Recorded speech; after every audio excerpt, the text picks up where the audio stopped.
Let's dive in. So you've been utilizing ketogenic diets, intermittent fasting, these techniques to help improve insulin sensitivity, to help with cellular turnover and healthy aging.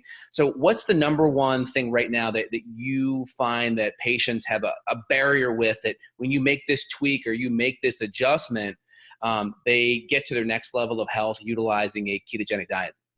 Yeah, I would say number one thing is hydration. You see, in our brain, our hypothalamus, our hunger center and our thirst center are right next to each other. And whenever we eat, we stimulate dopamine, right? It helps us feel good. And I think that's a great adaptation because, it's like it's great to feel good when we eat, and it helps drive us to eat, to consume food. But what happens is, because food's so prevalent in our society today, whereas our ancestors didn't have access to, we didn't have pantries and refrigerators and things like that in years past.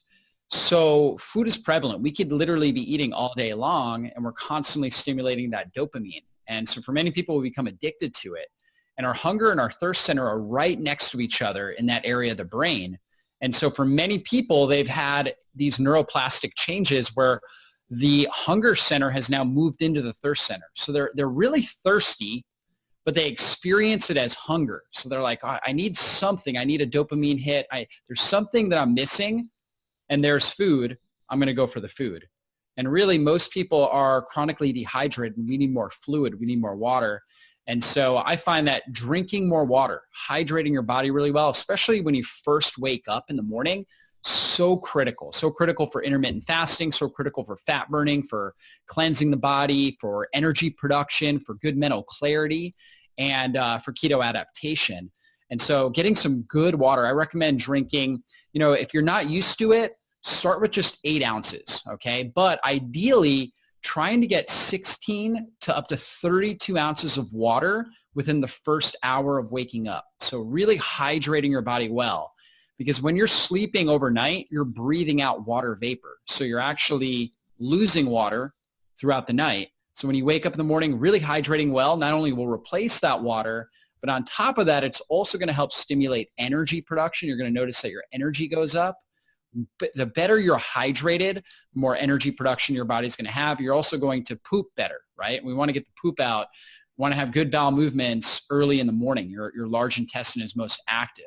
So my goal is always to have 2 really good solid bowel movements within the first hour of waking. And it's like my energy is just amazing. My mental clarity, I'm so productive when I'm able to do that. So hydration is number 1 tip.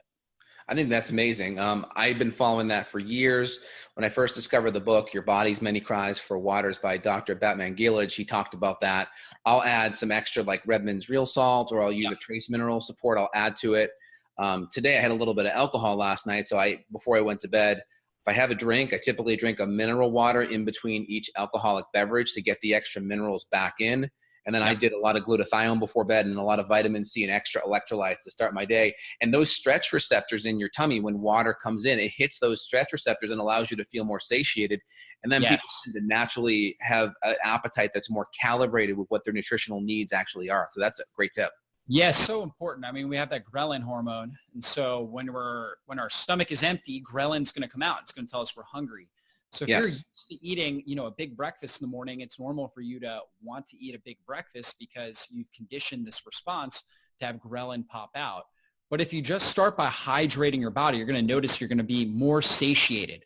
So this is a great way to get started with intermittent fasting, is just hydrate your body really well in the morning and then wait for natural hunger to come after that. So start with the hydration and then allow the natural hunger to come, as it comes naturally after that. But definitely getting the electrolytes in too, adding some good stuff is very important.